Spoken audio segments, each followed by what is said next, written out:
오늘 말씀의 제목 따라해 보실까요? 이런 교회, 이런 성도 되게 하소서. 자, 오늘은 우리 교회 창립 91주년 기념주일입니다. 지난 11월 25일 목요일이 바로 교회 창립일이죠. 자, 여러분은 교회가 무엇이라고 생각하십니까? 교회는 하나님을 섬기고 영혼을 섬기는 곳입니다. 우리가 최선을 다하여 섬길 때에 이것을 십자가 진다라고 말을 합니다. 예수님의 십자가를 본받아서 목숨 걸고 주님을 섬기고 십자가 지는 심정으로 최선을 다해서 영혼을 섬기는 것이죠. 성경에 나오는 사람들은 다 십자가 진 사람들이지만 오늘 바울의 제자 중에 특히 주님을 잘 섬긴 한 사람이 있습니다. 바로 그 사람의 이름이 뭘까요? 에바브로디도라는 사람입니다. 자, 이 사람은 빌립보 출신으로서 바울의 충성스러운 제자요 평생 동역자였던 그런 사람이에요. 그는 당시 빌립보 교회 담임 목사였는데 바울이 로마 감옥에 갇혀 있을 때에 그를 위로하고 또 모아진 헌금을 전달해 주려고 왔다가 그만 심한 질병에 어려움을 당하고 심지어 죽기 직전까지 가게 되는 그런 상황에 놓이게 됩니다. 자, 그 병이 얼마나 심했든지 오늘 본문에 나오죠. 우리 빌립보서 2장 27절을 같이 읽겠습니다. 시작. 그가 병들어 죽게 되었으나 하나님이 그를 긍휼히 여기셨고. 아멘.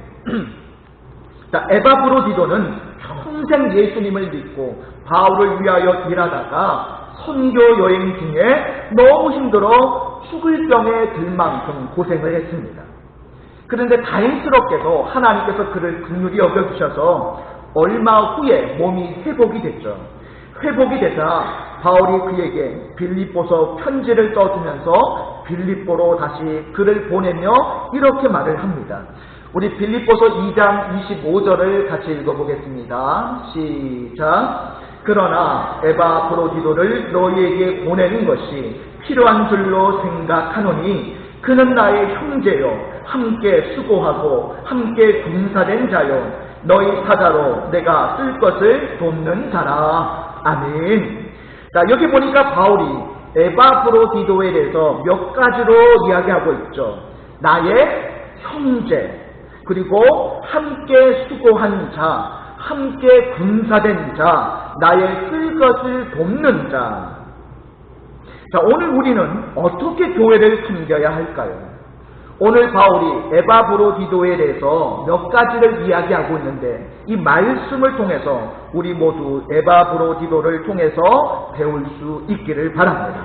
자, 첫 번째 우리가 배워야 될 것은 따라해 보실까요? 우리는 형제입니다.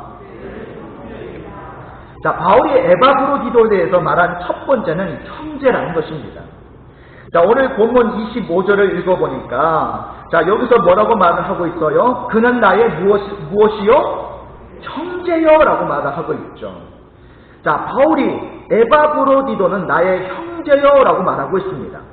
자, 바울이 에바브로디도에 대해서 가장 먼저 한 말이 나의 형제라는 말인데 사실 바울과 에바브로디도와의 관계는 형제 관계가 아니죠.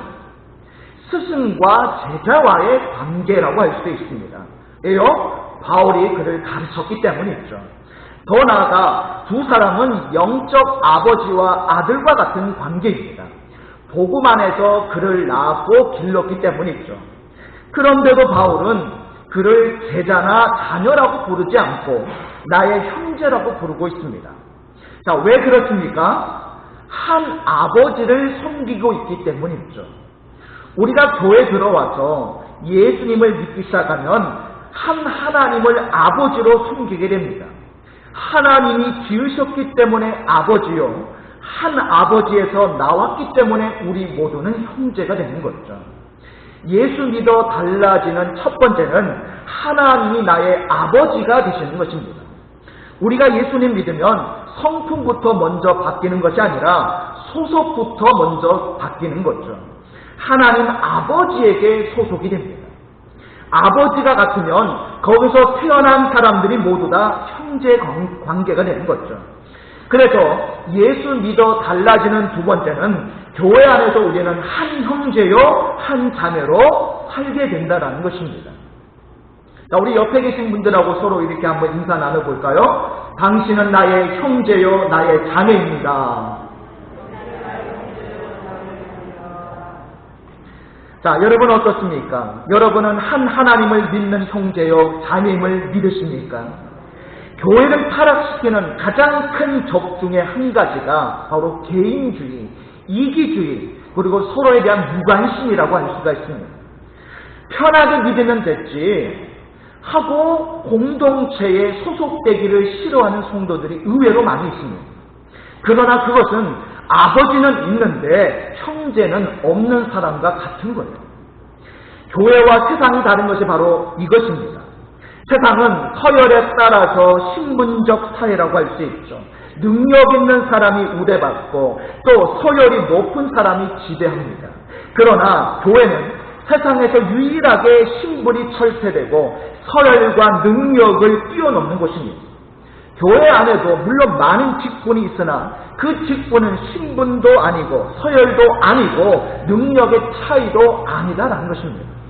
교회 안에 있는 직분은 하나님을 잘 섬기기 위해 있을 뿐 명예직도 계급도 신분적 차이도 아닙니다.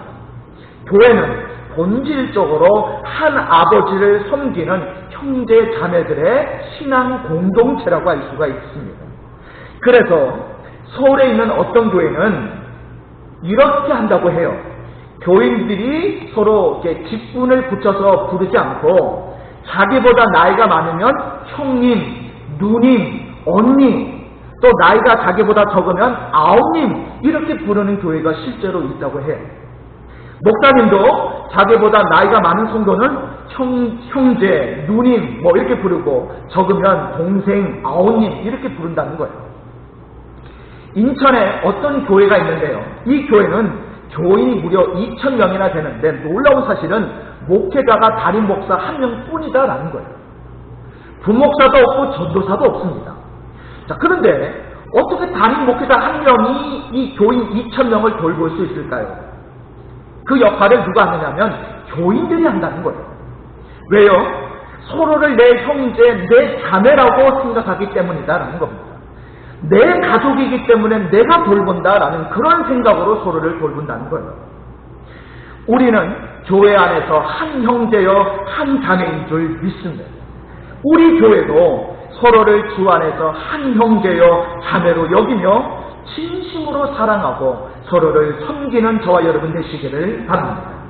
자, 두 번째로 우리가 에바브로디도를 통해서 배우게 되는 두 번째는 따라해 보실까요? 우리는 함께 일하고 훈련받는 일꾼입니다. 자, 바울이 에바브로디도에 대해 말한 두 번째는 바로 함께 일하고 함께 훈련받는 일꾼이다라는 말이죠. 예, 우리 빌립보서 2장 25절을 다시 한번 같이 읽어보겠습니다. 2장 25절 시작. 그러나 에바브로디도를 너희에게 보내는 것이 필요한 줄로 생각하노니 그는 나의 형제요 함께 수고하고 함께 군사된 자요 너희 사자로 내가 쓸 것을 돕는 자라. 아멘. 자, 여기 보니까 함께 뭐하고? 수고하고 함께 뭐된 자요? 군사된 자요 라고 말하고 있습니다. 교회는 한 아버지의 자녀들이 모여 있으면서 왜 모여 있습니까? 일하기 위해, 섬기기 위해, 훈련받기 위해 함께 모여 있는 거예요. 교회는 이처럼 사역하기 위해 모인 공동체다라는 것입니다.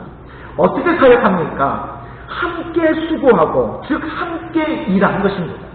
어떻습니까? 여러분은 함께 수고하는 사역자로서의 사명을 잘 감당하고 계십니까? 한국 교회는요, 신앙과 사역에 있어서 굉장한 불균형을 보이고 있어요. 통계를 보면 한국 교회 성도의 70% 이상이 죄 성수를 한다고 합니다. 물론 이 통계는 코로나 이전에 있었던 통계입니다. 60% 정도가 11조 헌금을 드린다고 해요. 그런데 사역이 몇 퍼센트나 되는지 아십니까? 전체 성도들 중에 몇 퍼센트나 사역을 하는지 아십니까? 20% 미만밖에 되지 못합니다. 대부분의 교회에 교인은 많은데 봉사자가 없다라는 거예요. 소수의 사람이 많은 일들을 중복을 합니다. 약 10% 미만의 교인들이 중복적으로 일을 하고 있고 그 중에서도 전도는 3% 미만만 하고 있다라고 통계가 나와 있습니다. 믿음은 좋다라고 하는데 사역이 약한 거예요. 이 믿음과 사역이 조화를 이루어야 하는데 너무 한쪽으로만 치우쳐 있다는 것입니다. 자, 우리가 에베소서 4장 12절을 한번 같이 읽어보겠습니다. 에베소서 4장 12절 시작. 이는 성도를 온전하게 하여 봉사의 일을 하게 하며 그리스도의 몸을 세우려 하심이라. 아멘. 자, 여기 보니까 가운데에 봉사라는 단어가 나오죠. 성도를 온전하게 하는 것이 예수 믿는 것의 목적이라면 또 그리스도의 몸을 세우는 것이 교회의 존재의 목적이라면 그것은 오늘 이 12절에 나오는 가운데에 있는 봉사를 통해서 이루어진다는 것입니다. 왜 봉사가 가운데에 있을까요? 봉사라는 것은 온전하게 된 성도의 결과이자 그리스도의 몸을 세우는 통로가 되기 때문입니다. 봉사는 성도가 주 안에서 점점 온전케 되어지고 자라가면서 나타나는 열매가 바로 봉사예요. 또 교회를 그리스도의 몸으로 온전히 세워가기 위한 방법과 통로가 되는 것이 바로 봉사다라는 것입니다. 그래서 우리가 봉사할 때 기억해야 할 것이 있습니다. 그것은 하나님은 우리를 통해서 자신의 뜻을 이루어 가시고 우리는 하나님께 사용받을 때에 진정한 인생의 존재 가치를 느끼고 경험할 수 있다는 것입니다. 자, 우리가 좋아하는 그 가스펠송이 있죠. 당신은 뭐 받기 위해 태어난 사람? 사랑받기 위해 태어난 사람이라는 찬양을 참 좋아합니다. 그런데 여기에 한 가지가 더해져야 합니다. 그건 바로 뭐냐? 우리는 사용받기 위해서도 태어났다는 것입니다. 당신은 사용받기 위해 태어난 사람입니다. 사람들은 사랑받기를 원합니다. 그러나 하나님은 우리를 사용하시기를 원하십니다. 우리가 하나님께 사랑받았으면 우리가 하나님께 사용받을 줄도 알아야 한다는 거예요. 사랑받는 것을 믿음이라고 한다면 사용받는 것은 삶이라고 할 수 있습니다.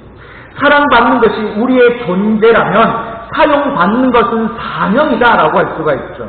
우리는 하나님께 사랑받고 사용받아야 합니다. 세상의 모든 존재는 다 사용받기 위해 있는 것입니다. 인간은 어떨까요? 더 말할 것도 없겠죠. 인간은 존재하기 때문에 존재하는 것이 아니라 하나님이 사용하시기 때문에 존재하는 것입니다. 지난 11월 18일에 뭐가 있었죠? 수능시험이 있었죠. 어렵게 시험 보고 대학에 갑니다. 대학 졸업하면 유학도 가죠. 수많은 스펙도 쌓습니다. 왜 그럴까요? 사용받기 위해서라는 것입니다. 여러분, 가장 불쌍한 사람이 누군지 아십니까? 쓰임 못 받고 버림받는 인생입니다. 여러분, 호세아서에 보면 이런 표현이 나와요. 죄짓고 하나님께 버림받은 이스라엘 백성을 향해 호세아가 이렇게 말을 합니다. 호세아 8장 8절에 보니까 이스라엘은 이미 삼켜졌은즉 이제 여러 나라 가운데에 있는 것이 즐겨 쓰지 아니하는 그릇 같도다라는 말을 합니다. 즐겨 쓰지 않는 그릇이라는 표현이 나와요. 여러분, 그릇이 아무리 예쁘면 뭐랍니까? 쓰임받지 못하면 소용이 없는 거죠. 도자기가 대개 1300도 또는 1500도로 그런 높은 고열로 굽는다고 해요. 그러나 그렇게 구워서 만들었을지라도 아무도 사용하지 않는다면 무슨 소용이 있습니까? 교회에서 하나님을 위해 봉사하는 것은 하나님을 돕기 위해서가 아니에요. 하나님은 우리의 도움을 받고 살아가시는 분이 아니죠. 하나님을 도우려고 우리가 봉사하는 것이 아니라 하나님께 사용받으려고 우리는 봉사하는 것입니다. 봉사는 하나님의 사용을 받는 것입니다. 빌립보서 2장 13절에 보면 이런 말씀을 하셔요. 너희 안에서 행하시는 이는 하나님이시니 자기의 기쁘신 뜻을 위하여 너희에게 소원을 두고 행하게 하시나니 라고 말씀하십니다. 우리가 하나님을 위해 일하는 것이 아니라 하나님이 우리를 통해서 일하십니다. 교회 봉사는 바로 하나님이 우리를 통해 일하시는 것입니다. 여러분 어떻습니까? 누가 가장 행복한 사람일까요? 노벨 물리학상 수상자인 제임스 크로닐이라는 사람이 어느 날 자신에게 이렇게 질문을 던졌답니다.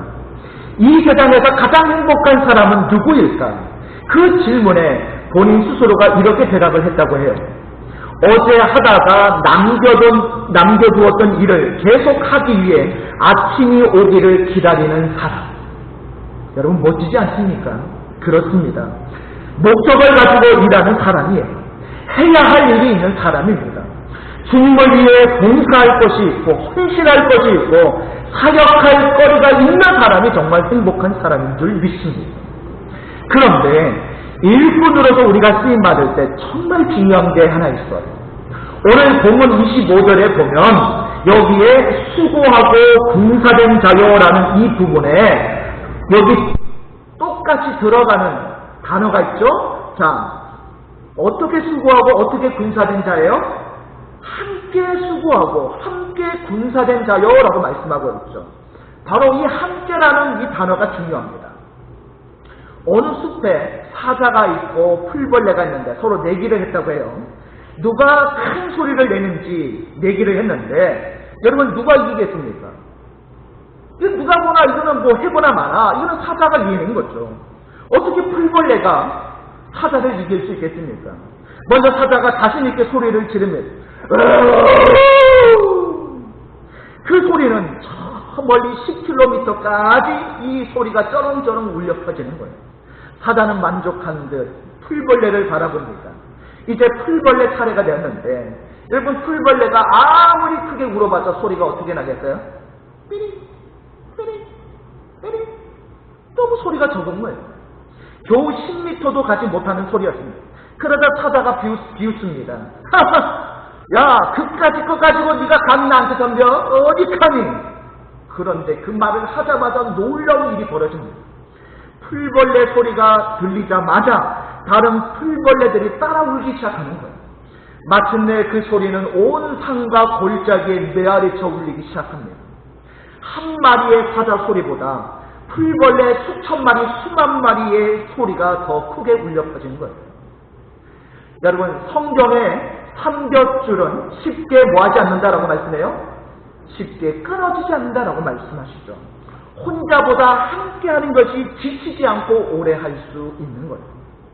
또한 서로에게 얼마나 큰 위로와 힘이 되는지 모릅니다. 여러분 군인은 집단으로 싸우죠. 혼자 싸우는 군인은 없습니다. 결혼 생활도 교회 생활도 혼자 할 수 없습니다. 함께 해야 하는 거죠. 함께하는 그곳에 주님의 영광이 나타날 줄 믿습니다. 또한 군사라는 것이 꼭 전쟁만 하는 게 아니죠. 여러분 평상시에는 뭘 할까요? 전쟁 날 때만 기다리고 노는 것이 군사가 해야 할 일이 아니고 평소에는 지극히 작은 일상적인 일도 겸해서 하죠. 그래서 여러분 저기 군인들이 사물함 정리도 하고 부대 청소도 하고 전쟁을 잘 하려면 작은 일도 잘 해야 되는 거죠. 교회 안에 크고 작은 일이 따로 없습니다. 모든 것이 하나님의 일만 있는 거죠. 아프리카에서 평생을 바친 슈바이처 박사에게 어떤 청년이 찾아왔습니다. 선생님, 저도 아프리카에서 선생님처럼 훌륭한 일을 하고 싶습니다. 그래서 슈바이처 박사는 의욕에 넘치는 젊은이에게 그렇게 하라고 했습니다. 이 슈바이처 박사가 청년에게 지시한 일은 땔감 나무를 헤우고 물을 길어오고 청소를 하는 일이었습니다. 이 청년은 처음에는 열심히 그 일을 감당을 했어요. 그런데 얼마 지나지 않아서 실증이 난 청년은 박사에게 따지듯 이렇게 물었습니다. 박사님, 저는 박사님처럼 훌륭한 일을 하러 왔지 이렇게 장작이나 패고 물이나 깃고 청소나 하려고 온 것이 아닙니다. 그 청년의 말에 슈바이처 박사는 그 청년에게 헌신하려고 하는 마음이 없는 것을 알고 그를 내쫓았다고 해요. 이름도 없이 빛도 없이 작은 일이든 큰 일이든 봉사하는 분들, 묵묵하게 인내하며 그 일을 감당하시는 분들, 그분들이 바로 하늘나라 진짜 군사들인 줄 믿습니다.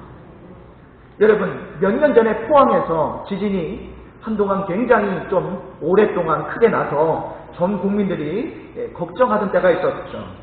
지진에 무너진 건물을 보면서 제가 그때 깨달은 것이 하나 있습니다.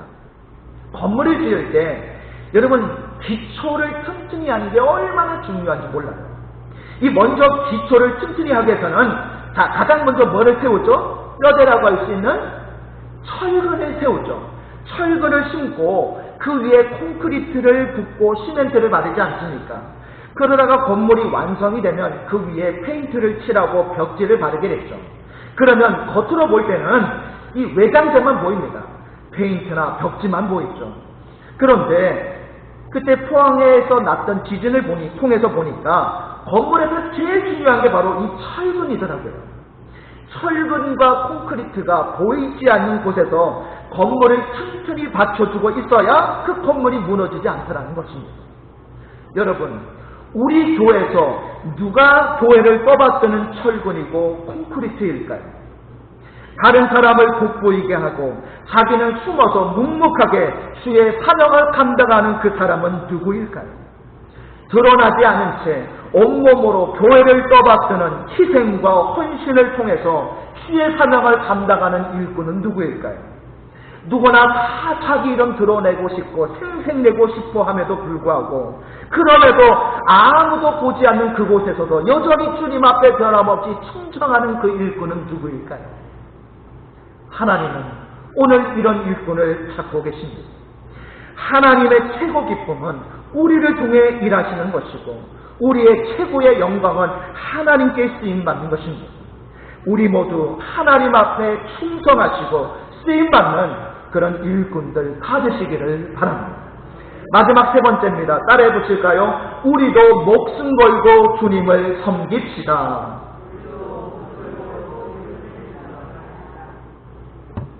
자, 바울이 에바브로디도에 대해서 마지막으로 이런 말을 하고 있죠. 우리 빌립보서 2장 30절을 같이 읽겠습니다. 시작. 그가 그리스도의 일을 위하여 죽기에 이르러도 자기 목숨을 돌보지 아니한 것은 나를 섬기는 너희의 일에 부족함을 채우려 함이니라. 아멘. 자, 여기 보니까 자기 목숨을 뭐하지 아니했다고요? 돌보지 아니한 것은 이라고 말씀하고 있죠. 바울은 이 에바브로디도가 자기 목숨을 돌보지 않을 정도로 충성했다라고 말해주고 있습니다. 여러분, 성경에 감동적인 이야기가 하나 나오는데요. 그것은 다윗의 새 용사 이야기입니다. 자, 때는 다윗이 사울을 피해서 아둘람 굴이라는 이 굴로 피신했을 때 있었던 일이에요. 약 400명과 함께 피신해 살고 있는데 다윗이 갑자기 목이 말랐고 그때 목이 말라서 이 베들레헴 땅에 있던 그 우물물이 너무나 먹고 싶었던 거예요. 그러자 새 용사가 다윗의 말을 듣고 자원을 하게 됐죠. 왕이시여, 저희들이 다녀오겠습니다. 다윗이 그들을 보니까 이름도 잘 모르는 무명 병사들이었어요. 그래서 다윗이 물었습니다. 그대들이 정말 다녀올 수 있겠소? 그러자 이 무명 용사들이 그 다윗의 앞에 우리가 반드시 가져오겠다라고 말을 한 뒤에 천신만고 끝에 베들레헴에서 물을 길어 오게 됐죠. 그리고 다녀와서 이렇게 말을 합니다. 왕이시여, 다녀왔습니다. 베들레헴 우물에서 길어 온 물입니다. 다윗이 그 물을 받아 보았을 때 그 물은 물이 아니라 피였습니다. 목숨을 담보 잡히고 사선을 넘어 피 같은 물, 가져온 그 피 같은 물, 다윗은 무명 용사들이 가지고 온 물을 보면서 한참을 울었죠. 그리고 말을 합니다. 내가 잘못했어. 나 한 사람 위해서 이렇게 그대들을 힘들게 하다니 내가 정말 잘못했어. 그대들이 떠온 것은 물이 아니라 피요. 내 어찌 그대들이 가지고 온 피를 내가 마실 수 있겠어. 이것은 마땅히 하나님께 드려야 하오. 그리고 그 물을 제사장에게 주어서 하나님께 제물로 드리도록 하죠. 이 이야기의 주제가 뭡니까? 이 용사들은 이름도 없는 무명 용사였다는 것입니다. 이름도 없이 빛도 없이 왕을 위해 목숨까지도 걸었던 충성된 용사들이었다는 거죠. 하나님은 지금도 이런 용사들을 찾고 있는 줄 믿습니다. 그래서 어느 나라를 가도 가장 중요한 곳에 묻혀있는 사람들이 바로 무명용사들이죠. 미국 워싱턴에 가면 알링턴 국립묘지가 있는데 거기에 보면 무명용사의 무덤이 있습니다. 케네디 대통령보다 더 좋은 위치에 묻혀있다고 해요. 여러분, 서울 양화진에 가면 무명 선교사들의 무덤이 있죠. 제가 거기에 몇 번씩 갔는데 그곳에 갈 때마다 눈물이 나고 감동이 밀려와요. 100여 년 전에 이 땅에 와서 이름도 없이 빛도 없이 순교했던 그 사람들, 그들의 헌신과 희생 때문에 저와 여러분이 이렇게 하나님을 믿을 수 있는 은혜가 임하게 된 거예요. 그렇습니다. 부름받은 우리에게 필요한 것이 바로 이러한 고귀한 희생과 헌신인 줄 믿습니다. 어떤 학생이 미국에 있는 유명 대학이죠. 콜롬비아대 의과대학에 이제 지원을 하게 됩니다. 공부를 잘해서 시험 만점을 받았어요. 집안 배경도 좋아서 이 학생은 당연히 자기가 합격하리라고 예상을 했습니다. 그런데 통지서가 날라왔는데 불합격 통지서가 날라온 거예요. 거기 불합격 사유 아래는 이렇게 적혀 있었다고 합니다. 기아의 성적은 너무나도 우수합니다. 가정 배경이나 여러 조건들도 최고로 만족스럽습니다. 그런데 기아의 서류 어디를 보아도 헌혈했다는 기록이 한 군데도 없습니다. 남을 위해서 헌혈한 경험도 없는 기아가 어떻게 환자를 돌볼 수 있겠습니까? 기아는 의사될 자격이 없습니다. 실력이 좋은 의사를 만드는 것이 아니라 헌신과 희생이 좋은 의사를 만듭니다. 오늘 저와 여러분도 자기 목숨까지도 돌보지 않고 주의 일에 최선을 다해 헌신했던 이 에바브로디도처럼 주님과 교회를 섬기고 충성할 수 있기를 바랍니다. 말씀을 정리합니다. 오늘 우리가 이렇게 은혜롭게 예수 믿을 수 있는 것은 91년 전에 우리 진부 순결교회를 세우시고 그동안 91년 동안 수많은 성도들의 눈물의 기도와 사랑의 헌신이 있었기 때문입니다. 바로 에바브로디도 같은 진정한 헌신자들이 있었기 때문입니다. 그런데 제가 여러분을 보니까 여러분 한 사람 한 사람이 제 눈에는 다 에바브로디도 같은 헌신자들인 줄 믿습니다. 갑자기 아멘이 떠오르셨죠? 혹시 찔려셔서 아멘을 못하신 건 아니죠? 네. 여러분, 제가 볼 때는 여러분 한 사람 한 사람이 누가 뭐래도 제가 볼 때는 에바브로디도 같은 분들이에요. 저는 다른 교회 우리 목회자들한테도 우리 교회 성도들을 그렇게 자랑합니다. 우리 교회 성도들 같이 그렇게 헌신 잘하시는 분들 없다. 그렇게 연세가 많고 몸이 불편해도 교회 일하면 목숨 걸고 충성하시는 분들이 우리 교인이라고 저는 늘 자랑을 해요. 할렐루야! 그러므로 오늘 말씀을 통해서 우리는 주 안에서 한 형제임을 기억하시기 바랍니다. 또한 우리는 함께 일하고 훈련받는 일꾼임을 기억하시기 바랍니다. 그리고 마지막으로 우리도 에바브로디도처럼 목숨 걸고 주님과 교회를 섬길 수 있기를 바랍니다. 그래서 91년 동안 지켜온 이 재단을 기도와 헌신을 계속 이어가서 앞으로 100주년을 넘어 200주년 아니 주님 오시는 그날까지 하나님께 쓰임받고 충성, 봉사, 헌신하는 저와 여러분 되시기를 주님의 이름으로 축복합니다.